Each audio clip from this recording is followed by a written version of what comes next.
Hello বন্ধুরা, Bengali spice চ্যানেলে তোমাদের সবাইকে স্বাগত জানাই। আজকে আমি তৈরি করেছি পনির টিক্কা আর তার সাথে পনির টিক্কা মশালা সস। তো এই রেসিপিটি পুরো প্রথম থেকে শেষ পর্যন্ত দেখো আর দেখো কিভাবে আমি ভীষণ সহজে এটি তৈরি করেছি। পনির টিক্কা বানানোর জন্য এখানে আমি নিয়ে নিয়েছি 200 গ্রাম পনির। এখানে পনিরটা আমি কিউব আকারে কেটে নেব, ছোট ছোট কিউব করে।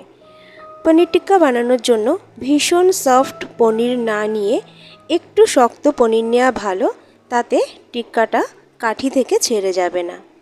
এরপরে নিয়ে নিয়েছি ক্যাপসিকাম, যেটাকে আমি চৌকো চৌকো করে কেটে নিচ্ছি।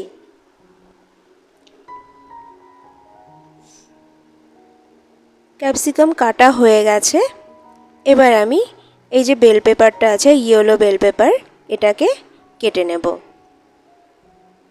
আমি এখানে ইয়েলো বেল পেপার ব্যবহার করছি, তোমরা এর সাথে রেড বেল পেপারও ব্যবহার করতে পারো।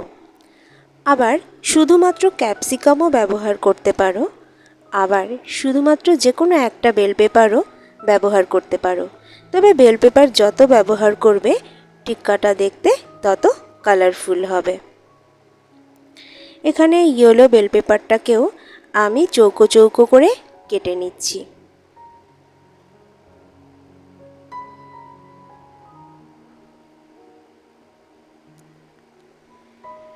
প্রয়োজন মতো বেল পেপার কাটা হয়ে গেছে।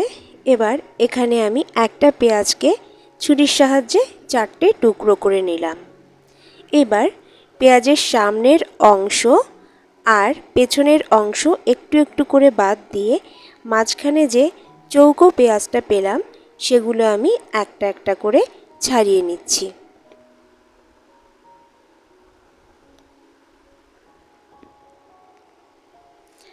সব সবজি একই রকম সাইজের কাটা হলে দেখতে ভীষণ ভালো লাগে। পেঁয়াজটাও কাটা হয়ে গেল। এবার আমি এখানে কিছুটা পরিমাণে বেসন, কিছুটা পরিমাণ বলতে 2 টেবিল চামচ বেসন এখানে আমি ড্রাই রোস্ট করে দিচ্ছি। বেসনটার একটু ভাজা ভাজা গন্ধ হয়ে গেলে এটাকে নামিয়ে নেব।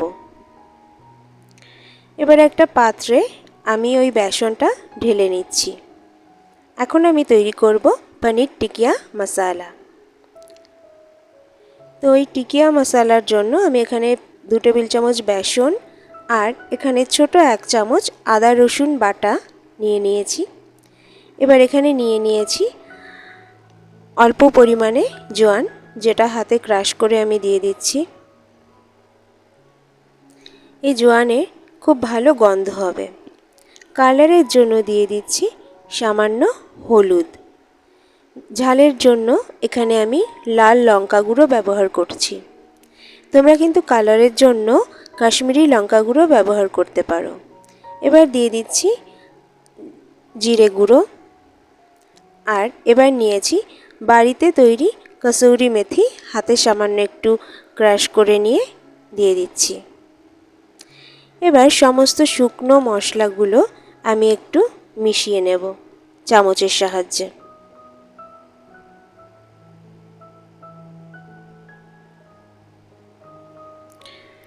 মশলাগুলো মিশিয়ে এখানে আমি দিয়ে দিচ্ছি 100 গ্রাম জল ঝরানো টক দই। টক দইটা কিন্তু এখানে খুবই গুরুত্বপূর্ণ, এটাকে কিন্তু কোনোভাবেই স্কিপ করা চলবে না। টক দইটা দিয়ে আমি গুঁড়ো মশলাগুলোর সাথে মিশিয়ে নিচ্ছি। এবার দিয়ে দিচ্ছি পরিমাণ মতো বিট নুন। ঝাল আর নুন কিন্তু নিজেদের স্বাদ মতো দেবে। এখানে আমি সামান্য জল দিয়ে মশলাটাকে মিশিয়ে নিয়েছি আর এখানে দিয়ে দিচ্ছি গোলমরিচ গুঁড়ো। গোলমরিচ গুঁড়োটা কিন্তু অবশ্য করেই এখানে দিতে হবে। এরপরে এখানে দিয়ে দিচ্ছি কেটে রাখা সবজিগুলো, পেঁয়াজ আর ক্যাপসিকাম আর বেল পেপারগুলো। এগুলো মশলার সাথে খুব ভালোভাবে মেশাতে হবে, তাই এগুলো এখন মিশিয়ে নিচ্ছি। রেসিপিটি যদি তোমাদের ভালো লাগে তাহলে লাইক, কমেন্ট, শেয়ার করো আর সাবস্ক্রাইব করে চ্যানেলের পাশে থেকো। এই রেসিপিটি তোমরা কিন্তু বাড়িতে অবশ্যই ট্রাই করবে আর কমেন্ট করে জানাবে কেমন লাগলো। আমার বিশ্বাস তোমাদের ভীষণ ভালো লাগবে এটা। তো সব সবজি দেওয়া হয়ে গেছে, এবার আমি মশলাগুলোর সাথে সবজিগুলো ভালোভাবে মিশিয়ে নিচ্ছি। সবজিটা মেশাতে মেশাতে আমি একটা ফ্রাই প্যানে 2 টেবিল চামচ সর্ষের তেল গরম বসিয়ে দিয়েছিলাম।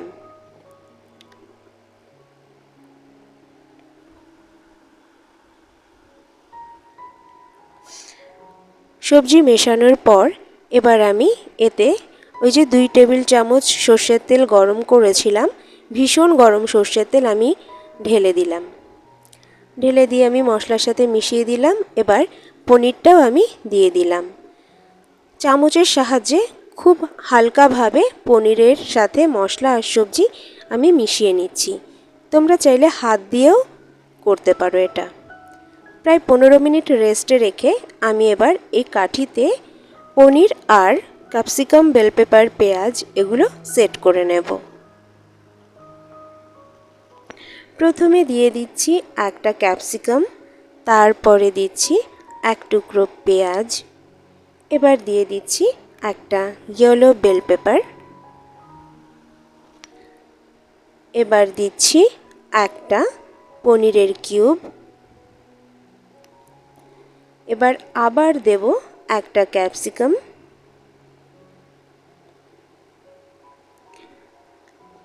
আবার দিচ্ছি এক টুকরো পেঁয়াজ,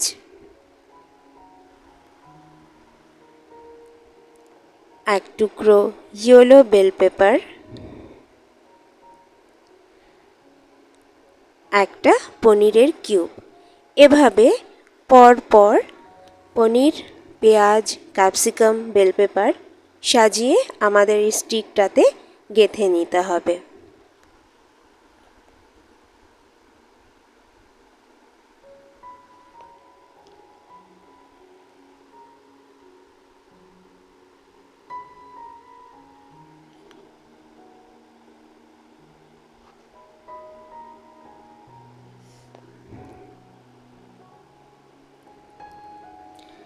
এই রেসিপিটা খেতে কিন্তু ভীষণ ভালো হয়। যারা মাছ, মাংস, ডিম পছন্দ করে না তাদের এই রেসিপিটা ভীষণ ভালো লাগবে।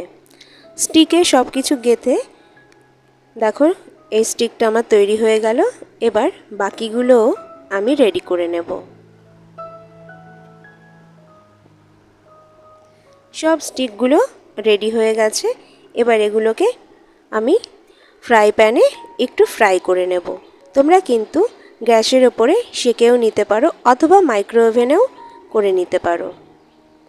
এখানে আমি কিন্তু ঘি দিয়ে দিয়েছিলাম। তোমরা এটা বাটারেও করতে পারো অথবা সাদা তেলেও করতে পারো। এই ফ্রাই প্যানে আমি আগে তেল গরম করেছিলাম বলে এটা তেলের মতো অত চকচক করছে। এবার দিয়ে দিলাম পনির টিক্কাগুলো। পনির টিক্কাটা তৈরি করতে হবে হাই ফ্লেমে। হাই ফ্লেমে প্রতি সাইড প্রায় 40 সেকেন্ড করে আমি ফ্রাই করে নেব।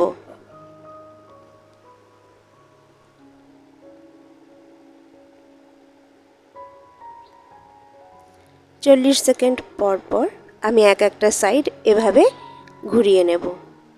ঘুরিয়ে ঘুরিয়ে প্রতিটা সাইড আমি ভালো করে ফ্রাই করে নেব।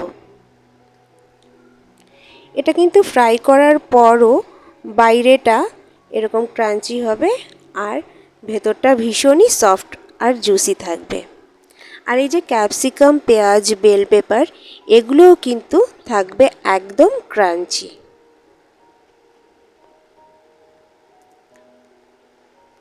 এই দুটো টিক্কা আমার তৈরি করা হয়ে গেছে।